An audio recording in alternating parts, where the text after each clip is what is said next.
warahmatullahi wabarakatuh.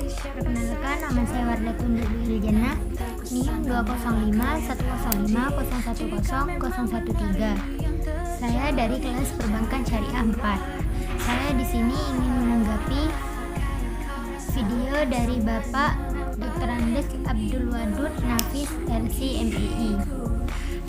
Konsep dasar ekonomi Islam. Di situ dijelaskan konsep dasar ilmu ekonomi. Ilmu ekonomi adalah sebuah cabang yang membahas dan mempelajari tentang perilaku manusia dalam memenuhi kebutuhan dan memuaskannya. Lalu ada juga definisi ekonomi Islam. Ekonomi Islam adalah sebuah cabang ilmu yang membahas dan mempelajari tentang perilaku manusia dalam memenuhi kebutuhannya dan memuaskan untuk mencapai falah berdasarkan setiap prinsip-prinsip dan nilai-nilai Al-Quran, Sunnah, Ijma, dan Qiyas.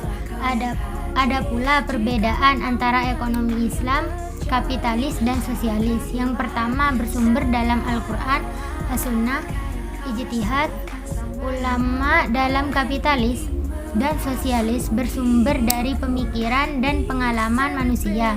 Lalu dalam Islam, kompetensi dan belaka. Dalam Islam, mekanis pasar bekerja menurut masalah. Dalam kapitalis, mekanisme pasar dibiarkan berjalan sendiri. Dalam sosialis, perekonomian dijalankan lewat jalan pusat.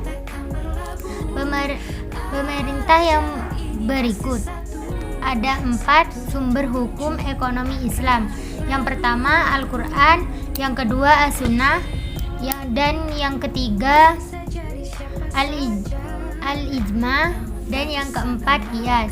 Ada pula dalam dasar-dasar ekonomi Islam, yang pertama Tauhid atau keesaan Allah, yang kedua As-Siddiq, yaitu amanah, kejujuran, dan tanggung jawab. Yang ketiga pengakuan hak milik individu dan umum. Yang keempat Al-Adl adalah keadilan. Yang kelima Al-Wadun artinya keseimbangan, dan yang keenam Al-Ta'un artinya tolong menolong dan juga memilih. Dan juga memiliki 3 prinsip-prinsip ekonomi Islam.